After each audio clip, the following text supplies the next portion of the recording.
സത്യഭാമയ്ക്ക് താൻ കേട്ട കാര്യങ്ങളൊന്നും വിശ്വസിക്കാൻ കഴിയുന്നുണ്ടായിരുന്നില്ല. രുദ്രന് മറ്റൊരു കാമുകിയോ? രുദ്രനിദ്രയെ പ്രേമപൂർവ്വം നോക്കുന്ന നിമിഷങ്ങളെല്ലാം ശരണ്യ അവളുടെ കൺമുന്നിൽ കണ്ടെന്നോണം ഓർത്തുപോയി. അത് കണ്ടിട്ട് താൻ എന്തുമാത്രം മനസ്സ് വിഷമിപ്പിച്ചിട്ടുണ്ട്. രുദ്രന് മറ്റൊരു കാമുകിയെന്നത് അവളെ കൊണ്ട് ആലോചിക്കാൻ പോലും കഴിയുന്നുണ്ടായിരുന്നില്ല. എങ്കിലും നിദ്രയ്ക്ക് ഇത്തരം ഒരു ഗതി വന്നല്ലോ എന്നോർത്തപ്പോൾ മനസ്സിന് ഇരട്ടി സന്തോഷമാണ് ഉണ്ടായത്. എന്നിരുന്നാലും രുദ്രൻ്റെ മുന്നിൽ തനിക്കൊരു ചാൻസ് നഷ്ടമായല്ലോ എന്നും അവൾ ഓർക്കാതിരുന്നില്ല. ഉള്ളതൊക്കെ തന്നെയാണോ മേഡം ഈ പറയുന്നത്? ആക്ടർ രുദ്രദേവിൻ്റെ കാര്യം തന്നെയാണോ പറയുന്നത്? അതോ മേഡത്തിന് ഇനി ആളുമാറിപ്പോയോ? സത്യഭാമ കാര്യങ്ങളൊന്നുകൂടി ചോദിച്ചുറപ്പ് വരുത്താൻ വേണ്ടിയാണ് തിരക്കിയത്. ഇപ്പോഴും എപ്പോഴും ഇനി എല്ലായ്പ്പോഴും ഞാൻ തന്നെയാണ് അവൻ്റെ കാമുകി. ഞങ്ങൾക്കിടയിൽ കയറി വന്നത് ആ നശിച്ച നിദ്രയാണ്. പല്ല് കടിച്ചുകൊണ്ട് സാറ പറയുന്നത് കേട്ടപ്പോൾ ഗൂഢമായൊരു ആനന്ദം മനസ്സിൽ തിരതല്ലുകയായിരുന്നു സത്യഭാമയുടെയും ശരണ്യയുടെയും. പിന്നീട് കാര്യങ്ങളെല്ലാം ആദ്യം മുതൽക്കേ സാറ അവരെ വിശദമായി പറഞ്ഞു കേൾപ്പിച്ചു. എല്ലാം കേട്ട് കഴിഞ്ഞപ്പോൾ ഞെട്ടിത്തരിച്ചു പോയിരുന്നു അവർ. വഴച്ചട്ടയിൽ നിന്നും എരുതിയിലേക്കെന്ന ഒരവസ്ഥയായി പോയല്ലോ അവൾക്ക് എന്നോർത്തപ്പോൾ ശരണ്യ തുള്ളിച്ചാടാൻ തോന്നി. രുദ്രൻ അവളുടെ സ്വന്തമായല്ലോ എന്നോർത്തിട്ട് എന്തോരം ദിവസങ്ങളാണ് ഉറക്കമില്ലാതെ താൻ കഴിച്ചു കൂട്ടിയിരുന്നത്. ഇപ്പോഴാണ് മനസ്സിനെ കുറച്ചെങ്കിലും ഒരു ആശ്വാസം തോന്നുന്നത്. അല്ലെങ്കിലും അങ്ങനെയൊന്നും രക്ഷപ്പെടാനുള്ള ജന്മമല്ല അവൾ.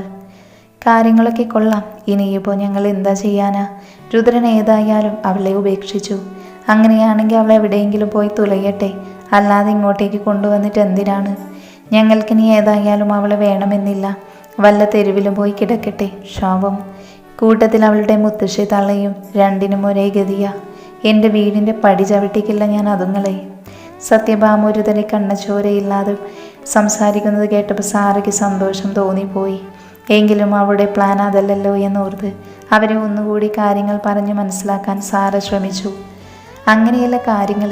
രുദ്ര ഉപേക്ഷിച്ചു എന്ന് നേരാണ്. പക്ഷേ ഇപ്പോൾ അവളുള്ളത് ഗായത്രി ദേവിയുടെയും മഹാദേവൻ്റെയും സംരക്ഷണത്തിലാണ്. അതാണ് കൂടുതൽ കുഴപ്പം പിടിച്ചത്. ഓ, അല്ലെങ്കിലും ആ തള്ളയ്ക്ക് അവളെ അങ്ങ് പിടിച്ച മട്ടാണ്. ഒരു ഗായത്രി ദേവി പോലും എന്ത് കൈവിഷം കൊടുത്താണാവോ അവൾ ആ തള്ളയെ മയക്കി വെച്ചിരിക്കുന്നത്. അപാര കഴിവ് തന്നെ അവൾക്ക്. ഇപ്പോൾ അങ്ങേരെയും കയ്യിലെടുത്തുവല്ലേ. അവളാൾ കൊള്ളാലോ. പക്ഷേ ഇതിൽ എന്താണ് ഒരു കുഴപ്പമുള്ളത്? അവരവളെ സംരക്ഷിക്കാൻ തീരുമാനിച്ചുവെങ്കിൽ നമ്മളെ കൊണ്ടൊന്നും അവരെ പിന്തിരിപ്പിക്കാൻ കഴിയില്ല. വലിയ താല്പര്യമില്ലാത്ത മറ്റത് സത്യഭാമ പറഞ്ഞു. നിദ്രയെ ഇനിയും ഇങ്ങോട്ടേക്ക് വിളിച്ചുകൊണ്ടുവരാൻ അവർക്ക് തീരെ താല്പര്യമില്ലായിരുന്നു. കുറേ നാളുകൾ കഴിഞ്ഞു മടുക്കുമ്പോൾ അവർ തന്നെ നിദ്രയെ ഉപേക്ഷിച്ചോളുമെന്നായിരുന്നു അവരുടെ മനസ്സിൽ. നിങ്ങളൊന്ന് ദയവ് ചെയ്ത് ഞാൻ പറയുന്നത് കേൾക്ക്. കൃത്യമായി മനസ്സിലാക്കാൻ ശ്രമിക്ക്. രുദ്രൻ്റെ അച്ഛൻ്റെ പ്ലാൻ എന്താണെന്ന് വെച്ചാൽ അവളെ തുടർന്ന് പഠിപ്പിക്കാനും മറ്റുമാണ്. മാത്രമല്ല അവരുടെ കോടിക്കണക്കിന് വരുന്ന സ്വത്തുക്കൾ അവളുടെ പേരിലേക്ക് എഴുതി വയ്ക്കാനും. അത് കേട്ടപ്പോൾ ശരണിയും സത്യഭാമയും വാപൊളിച്ചുകൊണ്ട് ഞെട്ടലോടെ പരസ്പരം നോക്കിപ്പോയി. മഹാദേവൻ്റെ കോടിക്കണക്കിന് വരുന്ന സ്വത്തുക്കൾ നിദ്രയുടെ പേരിലേക്ക്. ഒരിക്കലും അത് അനുവദിച്ചു കൊടുക്കാൻ മനസ്സുകൊണ്ട് പോലും അവർക്ക് കഴിയില്ലായിരുന്നു.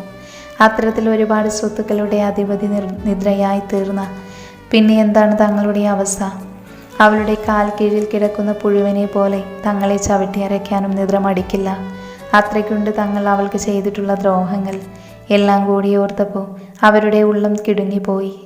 ഞാനെന്താ ചെയ്യേണ്ടത്? നിങ്ങൾ പറഞ്ഞാൽ മതി. എന്തു വേണമെങ്കിലും ചെയ്യാൻ തയ്യാറാണ്. പക്ഷെ ഒരൊറ്റ രൂപ പോലും അവളുടെ പേരിലേക്ക് മഹാദേവൻ കൊടുക്കരുത്. അതെൻ്റെ വാശിയാണ്. സത്യഭാമ ദൃഢനിശ്ചയത്തോടെ പറയുന്നത് കേട്ടപ്പോൾ സാരയുടെ മനസ്സിൽ ഗൂഢമായ ആനന്ദം തിരതള്ളി. അതുതന്നെയായിരുന്നു അവൾക്ക് വേണ്ടിയിരുന്നത്. അതുതന്നെയാണ് ഞാനും പറയുന്നത്. നിങ്ങൾ ഇന്ന് തന്നെ അങ്ങോട്ട് പോകണം. നിദ്രയുടെ അടുത്ത് സ്നേഹത്തിൽ പെരുമാറാനും മറക്കരുത്. രുദ്രൻ അവളെ ഉപേക്ഷിച്ച കാര്യം നിങ്ങൾ അറിഞ്ഞെന്നും അവളെ തിരികെ കൂട്ടാനാണ് വന്നതെന്നും പറയണം. പഴയ കാര്യങ്ങളൊക്കെ മറന്ന് അവളോട് കൂടെ ചെല്ലാൻ പറയുക. എന്നിട്ട് അവൾ ഇവിടെ വരുമ്പോൾ ബാക്കി ഞാൻ അപ്പോൾ പറയാം. അതുമാത്രമായി എന്തിനാണ് പിന്നേക്ക് വയ്ക്കുന്നത്? ഇപ്പോൾ തന്നെ അങ്ങ് പറഞ്ഞേക്ക്. സത്യഭാമയ്ക്ക് തീരെ ക്ഷമയില്ല എന്നായി. ഞാനൊരു പെൺവാണിഭക്കാരനെ കോണ്ടാക്ട് ചെയ്തിട്ടുണ്ട്. ബോംബെയിലുള്ള ആളാണ്. കൊണ്ടുവന്ന ഉടൻ ഇരുചെവി അറിയാതെ അവളെ അയാൾക്ക് കൈമാറാനാണ് ഉദ്ദേശം. അത് കേട്ടപ്പോൾ ശരണ്യയുടെ മനസ്സിൽ 1000 പൂത്തിരിയായി കത്തിച്ച സന്തോഷമുണ്ടായി. സത്യഭാമയ്ക്കും ആ പ്ലാൻ ഒരുപാടങ്ങ് ബോധിച്ചു. എങ്കിൽ പിന്നെ ഞങ്ങൾ ഇന്ന് തന്നെ അങ്ങോട്ടേക്ക് പുറപ്പെടുകയാണ്. പക്ഷേ ഇതുകൊണ്ട് ഞങ്ങൾക്ക് എന്താണ് നേട്ടമെന്ന് പറ. അവളെ വിറ്റാൽ കുറച്ചൊന്നുമല്ല പൈസ നിങ്ങൾക്ക് കിട്ടാൻ പോകുന്നത് എന്ന് ഞങ്ങൾക്കറിയാം. സത്യഭാമ ഒരു തരിയും സമയം പാഴാക്കാതെ വിലപേശാൻ ആരംഭിച്ചിരുന്നു. നിങ്ങൾക്ക് 5 ലക്ഷം രൂപ ഞാൻ തരും. 5 ലക്ഷം രൂപയോ? അവരുടെ കണ്ണ് തള്ളിപ്പോയി. ഗായത്രി ദേവി അവർക്ക് കൈമാറിയ പൈസ ഏകദേശം ഏറെക്കുറെ തീർന്ന മട്ടായിരുന്നു. ദൂർത്തടിച്ചു മറ്റും അതൊക്കെ അവർ നശിപ്പിച്ചു. ഇനിയെങ്കിലും കയ്യിൽ കുറച്ച് പൈസയുണ്ടെങ്കിൽ എന്തെങ്കിലും ബിസിനസ് തുടങ്ങണമെന്നൊക്കെ ആയിരുന്നു അവരുടെ ചിന്ത. സാരയ്ക്കാണെങ്കിൽ നിദ്ര എങ്ങനെയെങ്കിലും ജീവിതത്തിൽ നിന്നും ഒഴിഞ്ഞു പോകണമെന്ന് മാത്രമായിരുന്നു. അല്ലാതെ പണമൊന്നും അവൾക്ക് പ്രശ്നമായിരുന്നില്ല. ഡീൽ. എങ്കിൽ പിന്നെ ഞങ്ങൾക്ക് കുട്ടിയെ ഒന്ന് നേരിട്ട് കാണണമായിരുന്നു. എല്ലാം നേരിട്ട് കണ്ട് ഒന്നുകൂടെ വിശദമായി പ്ലാൻ ചെയ്യാം.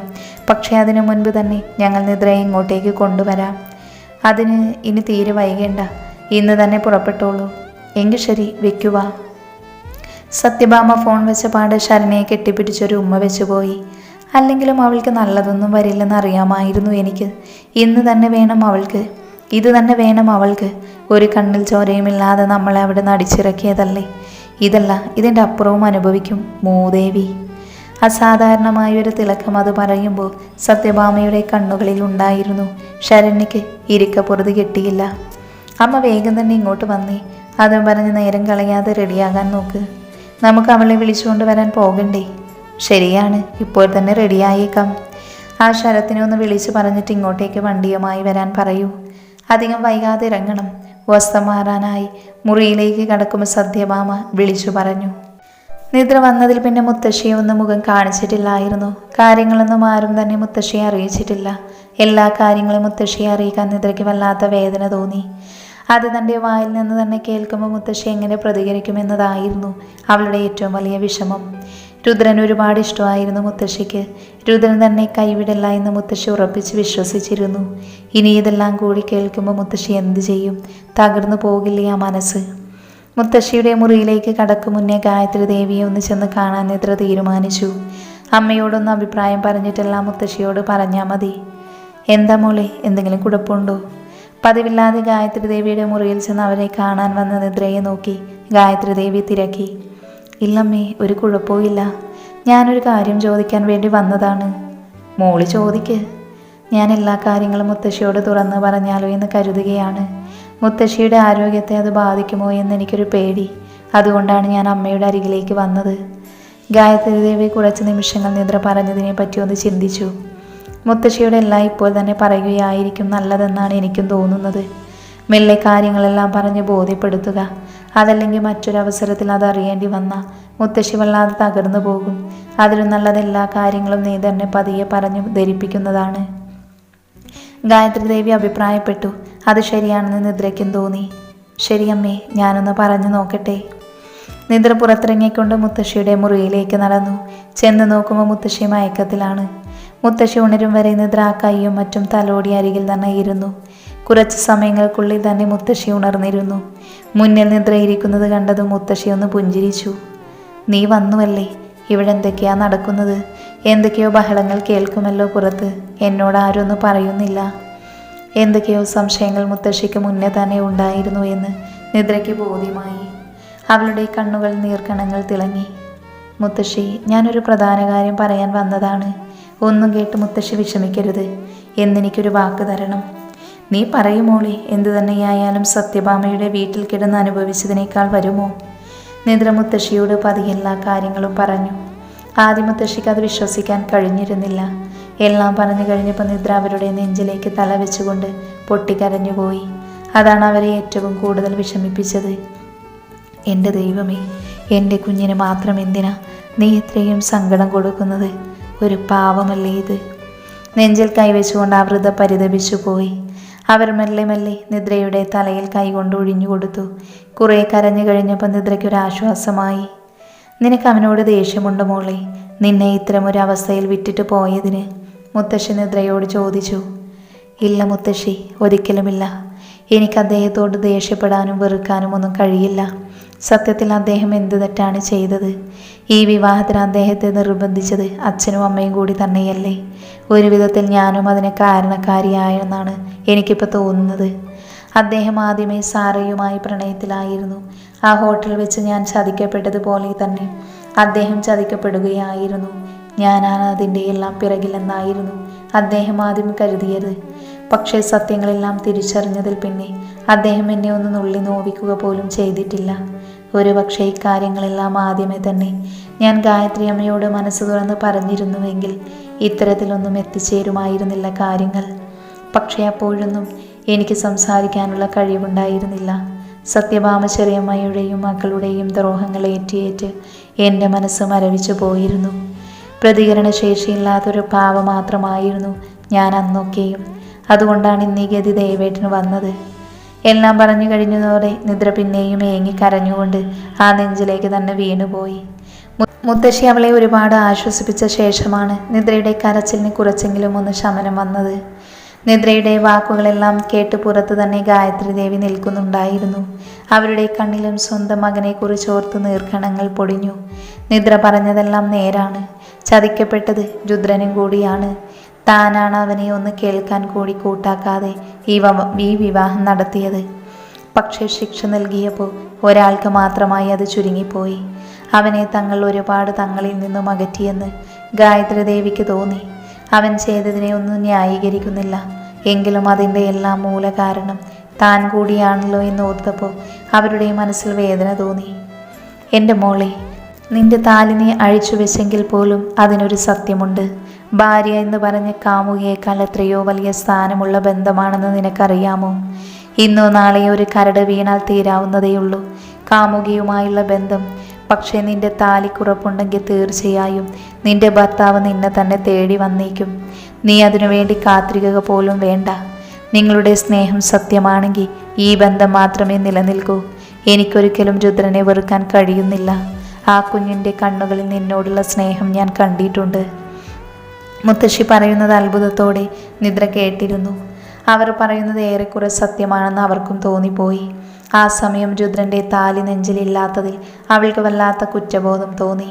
പെട്ടെന്നായിരുന്നു പുറത്തെന്തൊക്കെയോ ശബ്ദങ്ങൾ കേട്ടത്. നിദ്ര നെറ്റിച്ചുളിച്ചുകൊണ്ട് മുത്തശ്ശിയോട് പറഞ്ഞിട്ട് പുറത്തേക്ക് ഇറങ്ങിപ്പോയി. ഗായത്രി ദേവിയും അവൾ വരുന്നതിനു മുന്നേ തന്നെ പുറത്തേക്ക് നടന്നിരുന്നു. നോക്കുമ്പോൾ ഭവാനിയും ഭാർഗവിയും കൂടി ആരോടോ വഴക്കിടുന്നതാണ് കാണുന്നത്.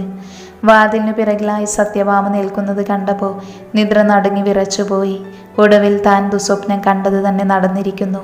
തന്നെ കൊണ്ടുപോകാനാണ് ഇവർ വന്നിരിക്കുന്നത്. നിദ്രയുടെ മനസ്സ് ഇടിഞ്ഞു പോയിരുന്നു ആ നിമിഷം. ഒന്നങ്ങോട്ട് മാറി നിൽക്ക് പെണ്ണും പിള്ളേ, ഞാനൊന്ന് അകത്തേക്ക് കയറട്ടെ. സത്യഭാമ ഭവാനിയെ പിടിച്ച് തള്ളിക്കൊണ്ട് പറഞ്ഞു. ഭവാനിയിൽ നിന്ന് അയ്യോ എന്നുള്ള സ്വരം കേട്ടു. പക്ഷേ ഭാർഗവി പിടിച്ചതുകൊണ്ട് ഭവാനി വീണില്ല. ഭാർഗവി സത്യഭാമയുടെ നേരെ കൈ ചൂണ്ടി. ദേ സത്യഭാമേ, മര്യാദയ്ക്ക് പോകാൻ നോക്ക്. നിങ്ങൾ എന്തിനാ ഇവിടെ നിന്ന് ഞങ്ങളുടെ മെക്കിട്ട് കയറുന്നത്? ഞങ്ങൾ നിങ്ങളെ ഒരിക്കലും ഇവിടെ നിന്ന് അടിച്ചിറക്കി വിട്ടതല്ലേ. സത്യഭാമയോ? സത്യഭാമ മേഡമെന്ന് വിളിക്കടി. സത്യഭാമ അവരുടെ നേരെ ഉച്ചയെടുത്തു. നീയൊക്കെ ഇവിടുത്തെ ജോലിക്കാരികളാ. ഞാനിവിടുത്തെ ബന്ധുവാ, അത് ഓർമ്മ വേണം. പിന്നെ ഒരു ബന്ധു വന്നിരിക്കുന്നു. ബന്ധുവായതുകൊണ്ടാണല്ലോ നിങ്ങളെ അടിച്ചിറക്കി വിട്ടത്, ഭവാനി പുച്ഛത്തോടെ പറഞ്ഞു. അടിച്ചിറക്കി വിട്ട കഥയൊന്നും നിങ്ങൾ പറയണ്ട. ഇവിടെയുള്ളവർ ചെയ്ത കള്ളത്തരം മറയ്ക്കാനല്ലേ നിങ്ങൾ ഞങ്ങളെ അടിച്ചിറക്കി വിട്ടത്? ശരണ്യ വീറോടെ ചോദിച്ചു. എന്ത് കള്ളത്തരം? ദേ കൊച്ചേ, മര്യാദയ്ക്ക് സംസാരിക്കണം. ഞങ്ങളുടെ സാറിനെയും മേഡത്തെയും എന്തെങ്കിലും പറഞ്ഞാലുണ്ടല്ലോ. ഭവാനിക്ക് അവളുടെ സംസാരം ഒട്ടും ഇഷ്ടപ്പെട്ടില്ല. ഈ തറകളോടൊക്കെ നമ്മളെന്തിനാ അമ്മേ സംസാരിക്കുന്നത്? അകത്തേക്ക് കയറാം, ശരണ്യ സത്യഭാമയോട് പറഞ്ഞു. നിങ്ങൾ അകത്തേക്ക് കയറുന്നത് ഞങ്ങൾക്കൊന്ന് കാണണം. നിങ്ങളുടെ സംസ്കാരം എന്താണെന്ന് കുറച്ച് ദിവസം നിങ്ങൾ ഇവിടെ വന്ന് നിന്നപ്പോൾ ഞങ്ങൾ കണ്ടതാണ്. നിങ്ങളെ ഒരിക്കലും ഈ വീട്ടിനകത്ത് കയറ്റരുതെന്ന് മേഡവും സാറും പറഞ്ഞിട്ടുണ്ട്, ഭവാനി ചൊടിച്ചു. അയ്യോടി, അവളുടെ ഒരു മേഡവും സാറും, എല്ലാത്തിൻ്റെയും തൊലിയെന്ന് ഞാൻ ഉരിച്ച് കളയും. അങ്ങോട്ട് മാറി നിൽക്കടി. നീ വാ മോളെ. സത്യഭാമ ശരണ്യയെ വിളിച്ചുകൊണ്ട് മുന്നോട്ട് തള്ളിക്കയറാൻ ശ്രമിച്ചു. അതേസമയത്ത് നിദ്ര ഭയന്നുകൊണ്ട് ഗായത്രി ദേവിയെ അന്വേഷിച്ചു പോയി. ഗായത്രി ദേവി തൻ്റെ ബെഡിലിരുന്ന് ഒരു പുസ്തകം വായിക്കുമായിരുന്നു. അമ്മ ഒന്ന് വേഗം വന്നേ. നിദ്രയുടെ ചങ്കിതമായ മുഖഭാവം കണ്ടവർ ആവലാതിയോട് അവളെ ശ്രദ്ധിച്ചു. എന്താ മോളെ, എന്തു പറ്റി? അമ്മേ, ചെറിയമ്മയും ശരണ്യയും കൂടി വന്നിരിക്കുന്നു. എനിക്കെന്തോ ഭയമാകുന്നു അമ്മേ. അന്ന് നനഞ്ഞ കോഴികളെ പോലെ ഇവിടുന്ന് പടിയിറങ്ങി പോയതാണല്ലോ രണ്ടും. പിന്നെ ഇപ്പോൾ എന്ത് വിചാരിച്ചിട്ടാണ് അവ ഇങ്ങോട്ട് എഴുന്നള്ളിയിരിക്കുന്നത്? അതും പറഞ്ഞുകൊണ്ട് ഗായത്രി ദേവി എഴുന്നേറ്റു. എനിക്കറിയില്ല അമ്മേ, അവരെന്തോ മനസ്സിൽ കണ്ടിട്ടുണ്ട്. ഭവാനി ഏട്ടത്തിയോടും ഭാർഗവി ഏട്ടത്തിയോടും ഭയങ്കര ഒച്ചയിട്ടെടുക്കുകയാണ് ചെറിയമ്മ. അവനെന്തോ മനസ്സിൽ കണ്ടിട്ടാണെങ്കിലും നിനക്കെന്താ മോളെ, എന്തിനെങ്ങനെ പേടിക്കുന്നത്? ഞാൻ നിന്നോട് പറഞ്ഞിട്ടില്ലേ, നീ ഇപ്പം ഞങ്ങളുടെ മകളാണ്. നിനക്ക് കണ്ട അലവരാതികളെ കണ്ട് പേടിക്കേണ്ട യാതൊരു കാര്യവുമില്ല. ഗായത്രീദേവി അങ്ങനെ പറഞ്ഞെങ്കിലും എന്തുകൊണ്ടോ അവളുടെ നെഞ്ചിടിച്ചു. മഹാദേവനാണെങ്കിൽ അവിടെ ഉണ്ടായിരുന്നില്ല. അച്ഛനെ വിളിക്കണോ അമ്മേ? നിദ്ര വേവലാതിയോട് ചോദിച്ചു. എന്തിന്? ചീല് കേസല്ല മോളെ, ഇത് ഞാൻ തന്നെ കൈകാര്യം ചെയ്തോളാം. എന്തിനാ വെറുതെ ദേവേട്ടനെ വിളിച്ച് ബുദ്ധിമുട്ടിപ്പിക്കുന്നത്? നിദ്ര മുഖം കുനിച്ചു. അവളുടെ കണ്ണുകൾ നിറഞ്ഞിരിക്കുന്നത് കണ്ട് ഗായത്രീദേവി അടുത്തേക്ക് ചെന്ന് ആ മുഖം പിടിച്ചുയർത്തി. മോളെന്തിനെ പേടിക്കുന്നത്? നിന്നെ ഈ അമ്മയുടെ അടുത്ത് നിന്ന് ആരും ബലമായി പിടിച്ചുകൊണ്ട് പോകില്ല. നീ ആഗ്രഹിച്ചാലല്ലാതെ എന്നെ വിട്ട് നിനക്ക് പോകാനും സാധിക്കില്ല. ആ ഉറപ്പ് പോരെ നിനക്ക്? നീ ഇനിയെങ്കിലും കുറച്ച് സ്ട്രോങ് ആയി നിൽക്ക് കുട്ടി. ജീവിതത്തിൽ മോൾ എത്രമാത്രം അനുഭവിച്ചു. ഇനിയും ഈ സത്യഭാമയെയും ശരണ്യയും ഒക്കെ പേടിച്ച് ജീവിക്കാനാണോ നീ പോകുന്നത്? അതിൻ്റെ ആവശ്യമുണ്ടോ മോളെ? ദ്രോഹം ചെയ്തവരെ പേടിക്കാനും അവരുടെ മുന്നിൽ താഴ്ന്നു കൊടുക്കാനും നിന്ന അവർ വീണ്ടും വീണ്ടും നമ്മുടെ തലയിൽ ചവിട്ടി താഴ്ത്തിക്കൊണ്ടിരിക്കും. സത്യഭാമയ്ക്കുള്ള വിഷം രാജവെമ്പാലയ്ക്ക് പോലുമില്ലെന്നാ എനിക്ക് തോന്നുന്നത്. മോളി നീയെങ്കിലും കാര്യങ്ങൾ മനസ്സിലാക്കി പെരുമാറാൻ നോക്ക്. നിദ്ര പെട്ടെന്ന് ഗായത്രീദേവിയുടെ നെഞ്ചിലേക്ക് ചാഞ്ഞു. അമ്മ തൻ്റെ ഭയം മനസ്സിലാക്കിയല്ലോ എന്ന് ഓർത്തപ്പോൾ അവൾക്ക് അവരോടൊരു ബഹുമാനവും സ്നേഹവും തോന്നി. അവർ അവളുടെ ശിരസിൽ തഴുകി ആശ്വസിപ്പിച്ച് നെറ്റിയിൽ ഉമ്മ വെച്ചു. ഇല്ലമ്മേ, ഞാൻ പേടിക്കില്ല. അമ്മ എൻ്റെ കൂടെയുണ്ടല്ലോ, എനിക്കത് മതി. വാ, നമുക്ക് രണ്ടുപേർക്കും കൂടി പോയി നോക്കാം. ഗായത്രീദേവി നിദ്രയും കൊണ്ട് പുറത്തേക്ക് ഇറങ്ങി. സത്യഭാമയും ശരണ്യയും അപ്പോഴും ഗേറ്റിൽ നിന്ന് ഉള്ളിലേക്ക് തള്ളിക്കയറാൻ ശ്രമിച്ചുകൊണ്ടിരുന്നു. ഭവാനിയും ഭാർഗവിയും കൂടി അവിടെ അവരെ തടഞ്ഞു വെച്ചിരിക്കുവാണ്. തോമസ് ചേട്ടാ, ഭവാനി ഉച്ചത്തിൽ വിളിച്ചു. അപ്പോഴേക്കൊരു സെക്യൂരിറ്റി ഓടി വന്നു. എന്താ ഭവാനി? ദേ, ഇവർ അകത്ത് കയറിയത് നിങ്ങൾ കണ്ടില്ലേ? ഞാൻ പുറത്ത് വെച്ച് കണ്ടായിരുന്നു ഭവാനി. പക്ഷേ ഇവർ പറഞ്ഞത് ഇവിടുത്തെ ചെറിയ മാഡത്തിൻ്റെ ബന്ധുവാണെന്നാണല്ലോ. വീടിന് 2 കവാടങ്ങൾ ഉണ്ടായിരുന്നു. അതിൽ ആദ്യത്തെ ഗേറ്റിലാണ് തോമസ് ചേട്ടൻ നിൽക്കുന്നത്. ഇവ നിർദ്രമോളുടെ ബന്ധുവൊന്നുമല്ല, ശത്രുവാ, കൊടിയ ശത്രു. രണ്ടിനെയും പിടിച്ചു വേഗം പുറത്താക്ക്, ഇല്ലെങ്കിൽ ഗായത്രി മേഡം നിങ്ങളെ ചീത്ത പറയും. തോമസ് ചേട്ടൻ പെട്ടെന്ന് സത്യഭാമയ്ക്ക് നേരെ തിരിഞ്ഞു. ഓ, നുണ പറഞ്ഞ് പറ്റിക്കാൻ നോക്കുന്നു. ഇങ്ങോട്ടിറങ്ങ് പെണ്ണും പിള്ളേ. പെണ്ണും പിള്ള നിന്റെ തള്ള, സത്യഭാമ ആട്ടിക്കൊണ്ട് പറഞ്ഞു. അപ്പോഴാണ് അങ്ങോട്ട് ഗായത്രീദേവിയും നിദ്രയും വന്നത്. സത്യഭാമ പെട്ടെന്ന് തള്ളിക്കയറി അകത്തേക്ക് വന്നു. അയ്യോ, ഇത് കണ്ടോടി നിദ്രമോളെ, നിന്റെ ചെറിയമ്മയോട് ഇവരൊക്കെ കൂടി കാണിക്കുന്നത് കണ്ടോ? ഇവരോട് പറയൂ മോളെ, ചെറിയമ്മയെ ഉപദ്രവിക്കല്ലേ എന്ന്. ഞാനും ഇവളും കൂടി മോളെ കണ്ട് വിശേഷങ്ങൾ അന്വേഷിക്കാനല്ലേ വന്നത്. എൻ്റെ നിദ്രമോളെ കാണാതെ ചെറിയമ്മയ്ക്ക് ഉറക്കം പോലും ഉണ്ടായിരുന്നില്ല. ശരണ്യയാണെങ്കിലോ നിദ്ര ചേച്ചിയുടെ കാര്യം അറിയാതെ വിഷമം പറഞ്ഞിട്ട് കരയുകയായിരുന്നു. ഭാർഗവി അപ്പോഴും സത്യഭാമയെ പുറത്തോട്ട് മാറ്റാൻ ശ്രമിച്ചു. തടയേണ്ട ഭാർഗവി, അവരെ ഇങ്ങോട്ട് കയറ്റിവിട്ടേക്ക്.